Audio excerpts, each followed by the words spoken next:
Hier soir, une explosion devant une salle de concert de Manchester a fait au moins 22 morts et une soixantaine de blessés. Theresa May parle d'une épouvantable attaque terroriste. Nous y viendrons. Une grande partie de cette édition sera consacrée à ces événements. Tout de suite, les faits. Il était 22h35 hier soir. Un concert se terminait dans l'une des plus grandes salles de spectacle d'Europe. Une explosion, la panique, des scènes de chaos et un bilan très lourd. Clément Le Goff. Le concert vient de se terminer lorsqu'une explosion sourde retentit.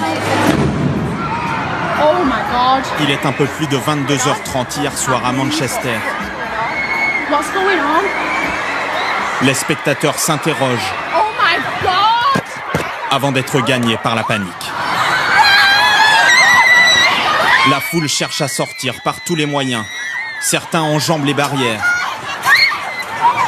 Le chaos. Des centaines d'adolescents s'échappent en courant. À la sortie, des parents impuissants attendent leurs enfants.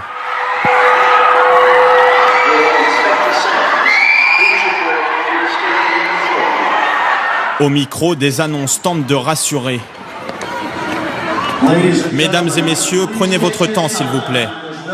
Gardez votre calme, pas besoin de courir. Il n'y a pas de problème. Pourtant, c'est bien une attaque terroriste qui vient de frapper Manchester. On a entendu un bang. Je n'ai jamais entendu une chose pareille. Ils nous ont dit de nous calmer, que c'était des ballons. Tout le monde a commencé à courir. Tout le monde criait, pleurait. On était en haut. On a dû traverser toute la salle. J'étais en train de sortir. Il y a eu cette énorme explosion. Je ne sais pas d'où ça venait. Les gens criaient, cherchaient à sortir par tous les moyens et à passer par-dessus les barrières. Quelques heures plus tôt, tous assistaient au concert de la chanteuse pop Ariana Grande, dans une des plus grandes salles de concert d'Europe, la Manchester Arena.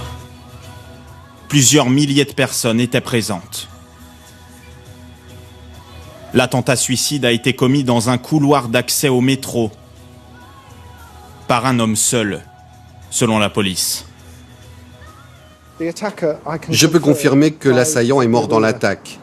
Il portait un engin explosif improvisé qu'il a actionné pour causer cette atrocité.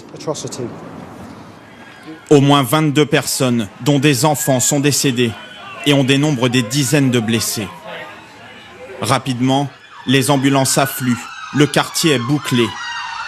La chanteuse Ariana Grande, elle, est indemne.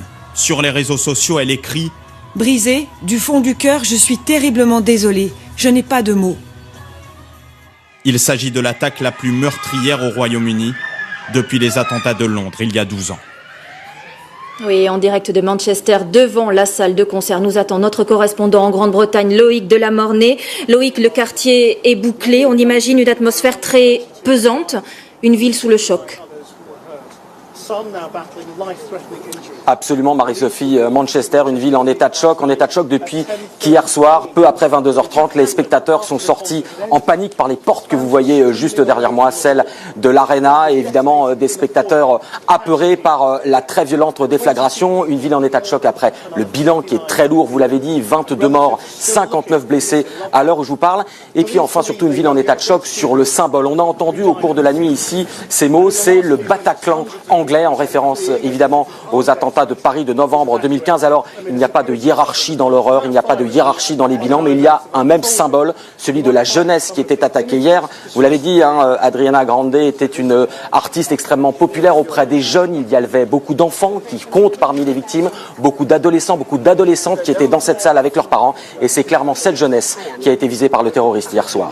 Oui, et Loïc, il faut aussi dire que ce matin encore, un nouveau vent de panique a soufflé sur Manchester. La police dit avoir dû traiter un incident. Qu'en est-il ?